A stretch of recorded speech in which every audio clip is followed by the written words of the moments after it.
भाइयों बहनों नमस्कार। All India anganwadi news channel में आपका स्वागत है। चैनल से जुड़ने के लिए नीचे दिख रहे रेड कलर के सब्सक्राइब बटन पर आपको सबसे पहले क्लिक करना है। फिर साइड में एक नोटिफिकेशन बेल यानी घंटी बन के आएगी, उस पर जब आप दबाएंगे तो 3 घंटी आपको दिखेंगी, जिनमें सबसे ऊपर आल वाली घंटी आप लोगों को दबा लेनी है। सभी आंगनबाड़ी सेविका सहायिका मिनी बहनों का आज के इस वीडियो में स्वागत है। बहनों आपको बता दूं कि आज से आपके आंगनबाड़ी केंद्रों का समय बदल चुका है, तो आइए देखते हैं आज से आपका समय क्या रहेगा। कुछ पुराने आदेश भी दिखाते हैं जो कि उत्तर प्रदेश में निदेशालय से जारी हुए थे, और कुछ नए भी आदेश दिखाते हैं जो अभी अभी आए हैं। तो सबसे पहले तो आप वो आदेश देख लो जो कि काफी बहनों ने हमको भेजा है, और ये निदेशालय बाल विकास सेवा पुष्टाहार उत्तर प्रदेश लखनऊ से 22 मार्च 2013 को जारी हुआ था। यानी ये पुराना आदेश है, जिसमें समस्त जिलों के जिला कार्यक्रम अधिकारियों को यह बोला गया था आनंद कुमार सिंह निदेशक जी की तरफ से कि आंगनबाड़ी केंद्र के संचालन के संबंध में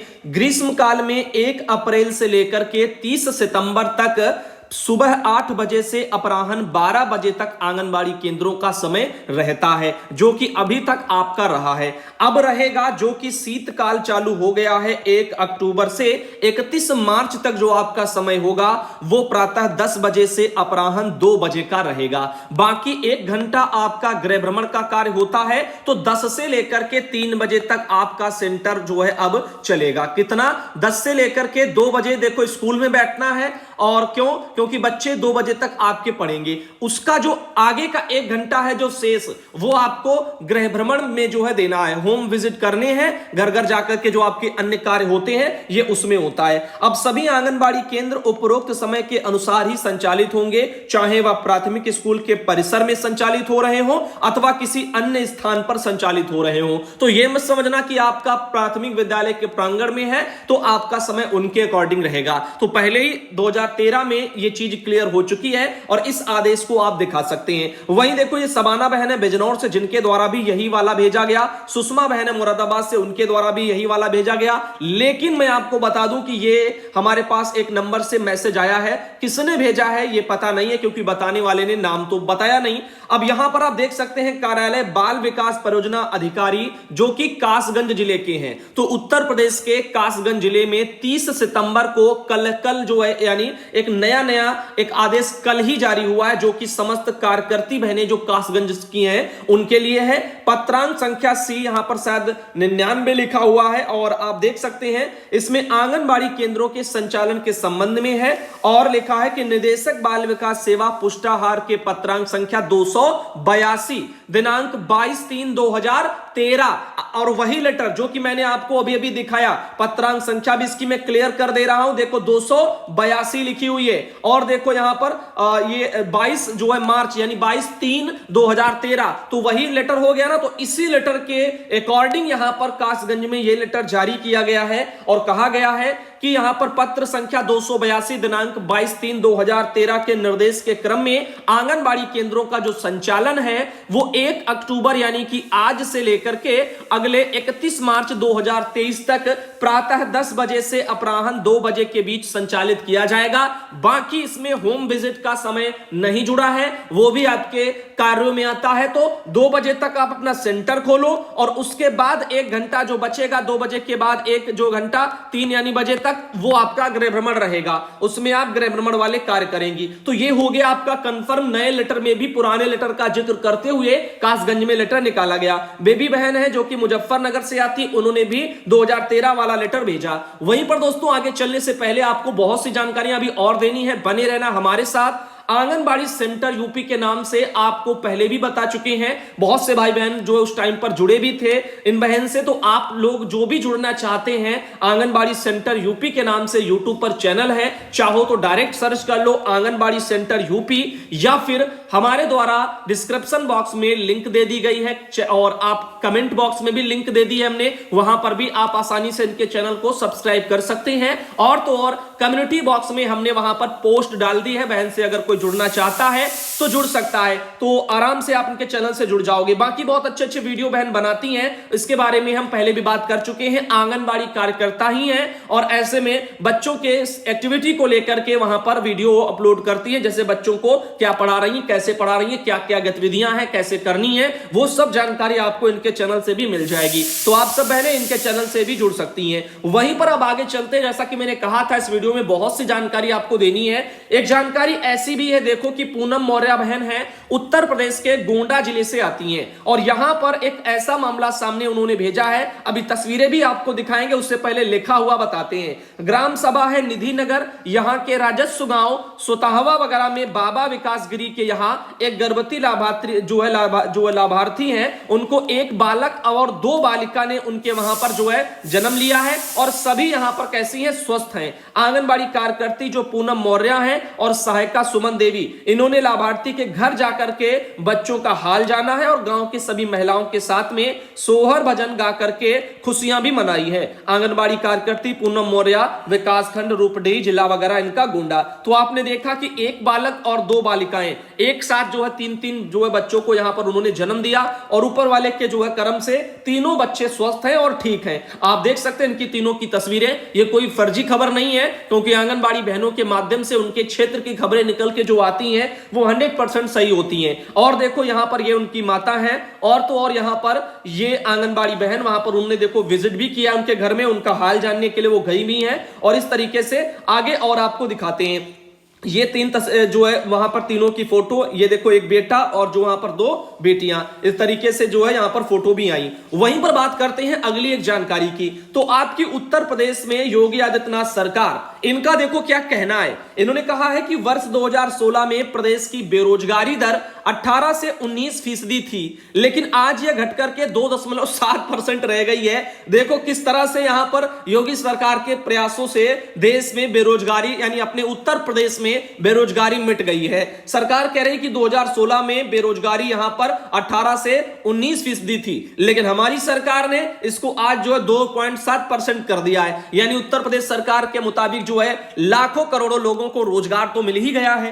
क्योंकि 18 से 19% बेरोजगारी की बात करना अपने आप में जानते हो कितना बड़ा एक अमाउंट हो जाएगा, किसका, बेरोजगारों का। अब उसको उन्होंने घटा कितना दिया, 2.7 पर वो खींच करके ले आए। अब आप समझ सकते हो कि कितने लोगों को इन्होंने रोजगार दे दिया। बाकी तो आप जनता सब जानती ही है कैसे कैसे करके योगी आदित्यनाथ जी के ट्विटर से ट्वीट आते हैं, जिनको आप लोगों को पता है कि वो कभी पूरे नहीं होते। जैसे आंगनबाड़ी भर्ती ले लो, 1 महीना 1.5 महीना पहले ही सरकार ने डाला कि 2 महीने में भर्ती करवा लेंगे, लेकिन अभी तक ऑनलाइन आवेदन तक नहीं लिए जा रहे और धीरे धीरे करके 1 महीना पूरा गुजर गया। वहीं पर चलते हैं आगे और आपको बताते हैं, अंजलि बहन है जो कि मध्य प्रदेश से आती हैं और यहां पर आप देख सकते हैं कि धरना प्रदर्शन किया जा रहा है। और ऐसे में आपको हम बता दें कि ये कुछ एक लेटर भी यूनियन की तरफ से आया है, मध्य प्रदेश आंगनबाड़ी कार्यकर्ता एवं सहायिका संघ की तरफ से, जिसमें आपको बताना चाहेंगे प्रदेश महामंत्री हैं और उनके स्तर से ये एक लेटर में कुछ मांगे लिखी गई हैं। आइए इन मांगों पर हम सब चर्चा करते हैं। तो यहां से ये रहा आपका लेटर, जो कि माननीय मुख्यमंत्री महोदय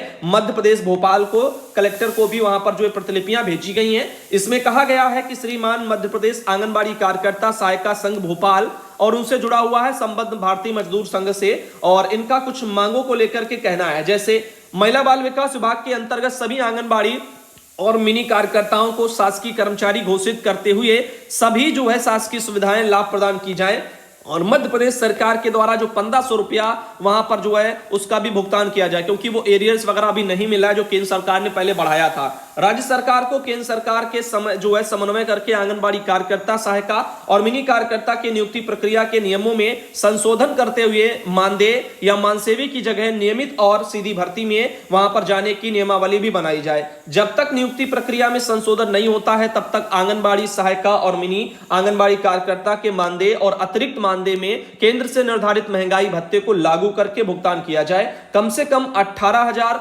आंगनबाड़ी को, 9,000 सहायिका बहनों को मानदेय का का भुगतान किया जाए और सभी आंगनबाड़ी मिनी और सहायिका को विभाग की ओर से कम 5 लाख रुपया स्वास्थ्य बीमा उनका करवाया जाए और कार्यकर्ता, सहायिका और मिनी कार्यकर्ता को आयुष्मान योजना की पात्रता में शामिल किया जाए। महिला बाल विकास विभाग के अतिरिक्त किसी भी अन्य विभाग में ड्यूटी ना लगाई जाए, जिससे आंगनबाड़ी कार्यकर्ता, सहायिका, मिनी अपने कर्तव्यों का निर्वहन पूर्ण रूप से कर सके और जीवन में जो जुड़ी अत्यंत महत्वपूर्ण सेवाएं उनकी जो है वो प्रभावित ना हो, जैसे गर्भवती महिला, शिशुवती और बच्चों को सही देखरेख और देश के एक स्वस्थ और आदर्श नागरिक उनको प्राप्त हो सके। साथ ही महिला बाल विकास विभाग के प्रत्येक मद से प्राप्त राशि पोषण, खेल, स्वास्थ्य संबंधी सभी सामग्रियां और वो समय सीमा में उपलब्ध कराई जाएं और विभागीय ऐप पोषण ट्रैकर और संपर्क ऐप को मर्ज करते हुए एक ही ऐप पर कार्य कराया जाए। आंगनबाड़ी केंद्र के लिए ज्यादा से ज्यादा भवन उपलब्ध कराए जाएं। जो भवन किराए के भवनों में संचालित हो रहे हैं उनका किराया वर्तमान स्थिति के आधार पर बढ़ा करके प्रदान किया जाए। अन्य विभाग की भांति महिला बाल विकास विभाग की आंगनबाड़ी, सहायिका और मिनी कार्यकर्ता उनको भी एक एक करके कम से कम 15 दिवस का ग्रीष्मकालीन अवकाश भी प्रदान किया जाए। तो इस तरह से कुछ इनकी मांगे हैं। बाकी 2-3 मांगे और हैं। 10 वर्ष के अनुभव, शिक्षा और वरिष्ठता के आधार पर सुपरवाइजर पद पर आंगनबाड़ी बहनों की जो नियुक्तियां हो और फिर सीधी भर्ती की जाए और यहां पर मध्य प्रदेश के बाहर के आवेदक स्वीकार न किए जाए। उत्तर प्रदेश में यह प्रक्रिया है। साथ ही साथ मिनी आंगनबाड़ी केंद्र में जो है पूर्ण केंद्र बनाया जाए और सहायिका की नियुक्ति के उपरांत ही नए केंद्रों के लिए नई भर्ती शुरू हो और मिनी केंद्रों को स्वीकृत ना करें। इस तरह से यहां पर बोला जा रहा है। बाकी तो यहां पर बोल रहे हैं कि आंगनबाड़ी कार्यकर्ता और सहायिका बहनें जब तक शासकीय कर्मचारी नहीं होती तब तक उनका रिटायरमेंट नहीं किया जाना चाहिए, जिनके जीवन यापन की यह एक जो एकमात्र साधन है और उनको रिटायरमेंट अगर दिया जाता है तो उन सभी 2018 जो है अप्रैल से माननीय जी द्वारा घोषित की गई जो धनराशि है आंगनबाड़ी, सहायिका और मिनी के लिए सेवानिवृत्त वाली, उसको जो है यहां पर दिया जाए। तो 1 लाख रुपया आंगनबाड़ी को, 75,000 मिनी और 75,000 सहायिका को वो प्रदान किए जाएं। इस तरीके से ये मध्य प्रदेश में लेटर आया। अंजलि बहन ने सारी जानकारियों को ऑल इंडिया को पहुंचाया है और ये यहां पर देखो कि बहनों का कुछ कहना है। अभी करो, अर्जेंट करो, हमको परमानेंट करो और बीएमएस की क्या पहचान, त्याग, तपस्या और बलिदान, देश के हित में करेंगे काम और काम के लेंगे पूरे दाम, हम भारत की नारी हैं, फूल नहीं चिंगारी हैं। ये कुछ स्लोगन है जो आप धरने के दौरान यूज कर सकते हैं। हम अपना अधिकार मांगते, नहीं किसी से भीख मांगते। देश के मजदूरों जो है एक हो, कौन बनाता हिंदुस्तान, भारत का मजदूर किसान। अभी तो यह अंगड़ाई है, आगे और लड़ाई है, चाहे जो मजबूरी हो, मांगे हमारी पूरी हो, हमारी मांगे पूरी करो। इस तरह से यहां पर ये बहनों के जो है धरने के दौरान वाले स्लोगन है जो कि बहनें वहां पर यूज करती हैं। अंजलि बहन के द्वारा जानकारी भेजी गई मध्य प्रदेश से, बहुत बहुत धन्यवाद। वीना बहन शाहजहांपुर से आती है, उन्होंने कहा है कि प्रिय बेटा सुधांशु खुश रहो और ये इन्होंने कहा कि मुझे ज्ञात हुआ है कि उत्तर प्रदेश की आंगनबाड़ी कार्यकर्ती 62 से 65 कर दी गई हैं, क्या सच है? तो ऐसा कुछ भी नहीं है। 62 से 65 यूपी में बिल्कुल भी नहीं हुई है। आपके अन्य किसी राज्य में रिटायरमेंट की एज आपके यूपी से ज्यादा है, जैसे कि शायद मुझे लगता है बिहार था, तो इसीलिए वहां पर वो मुद्दा उठाया गया था सरकारी आदेश के साथ में। इसीलिए कहता रहता हूं कि बहनों, खबरों को पूरा देखा करो, खुद ही जानकारी आपको मिलती रहेगी, पूछना पड़ेगा ही नहीं, ना ही कोई भ्रम रहेगा। सच्ची खबरें सरकारी आदेशों के साथ में बता देता हूं, तो आप लोगों अगर देखेंगे ही नहीं तो फिर कैसे जानकारी आपको मिलेगी। इधर शामली में हुए पोषाहार घोटाले में कनिष्ठ सहायक निलंबित हो गए हैं। आपको हम बता दें, एक बहुत बड़ी खबर उत्तर प्रदेश में आ रही है, इसके बारे में ये एक आर्टिकल भी आप देख सकते हो। शोभा रानी बहन ने जो मेरठ से आती उन्होंने भेजा है। लाभार्थियों का पोषाहार बाजार में बेचने वाला कनिष्ठ जो सहायक है वो निलंबित हो गया है। घूसखोरी के आरोप में बाल विकास विभाग की चपरासी पर भी वहां पर गाज गिरी है। तो निदेशक आईसीडीएस कपिल सिंह ने बृहस्पतिवार को पोषाहार वितरण में 12,80,000 से अधिक राशि का गबन करने के आरोप में कनिष्ठ सहायक सचिन कुमार को निलंबित करके उसके खिलाफ मुकदमा दर्ज कराया है। सचिन शामली के कांदला ब्लॉक में तैनात है। इसके अलावा सुल्तानपुर के कुंडवारा ब्लॉक पर तैनात चतुर्थ श्रेणी कर्मचारी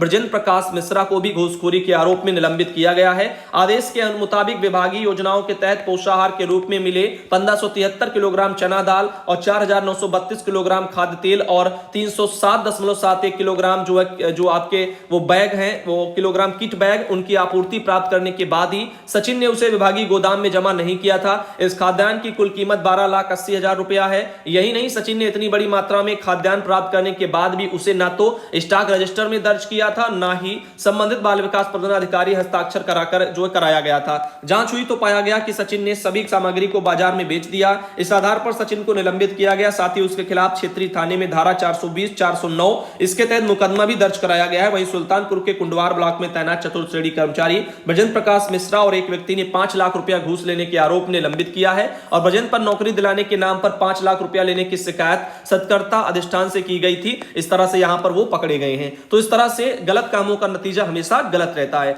अनामिका बहन है जो कि बिहार से आती है और जिनके द्वारा वहां पर पोषण अभियान को लेकर के फोटो भेजी गई है। एक और फोटो है वहीं से जो उन्होंने वहां पर बनाया है। और तो और आगे चलते हैं, ये बहन है रेशमा जो सहारनपुर से आती हैं, एक ये बहन है कुसुम देवी जो बहराइच से आती हैं और ये है रीता मौर्य जो अयोध्या से आती हैं। साथ ही एक बहन है जिन्होंने अपना नाम नहीं बताया, उन्होंने कहा है कि हमारा वीडियो चैनल पर जरूर डाल दीजिएगा, रिक्वेस्ट है। नाम बता देती हैं आप तो और अच्छा रहता। तो इस हिसाब से यहां पर एक ये हमारे पास फोटो पहुंची है। और इनके अलावा यहां पर मीरा कुशवाहा बहन है जो कि आती हैं कुशीनगर से। इनके अलावा ये है उमा श्रीवास्तव जो कि आती हैं सीतापुर से और यहां पर ये बहन है सविता जो कि आती हैं गोंडा से और ये है विजयलक्ष्मी बहन जो कि आती हैं हरदोई से और ये है सुनीता बहन जो कि आती हैं कानपुर देहात से। ये है अफसाना बहन जो कि आती हैं बहराइच से और ये है पूनम देवी बहन जो कि आती हैं फतेहपुर से। तो आज का ये वाला वीडियो इसको भाइयों बहनों यहीं तक रखते हैं और अगले वीडियो में आप सबको मिलते हैं। धन्यवाद।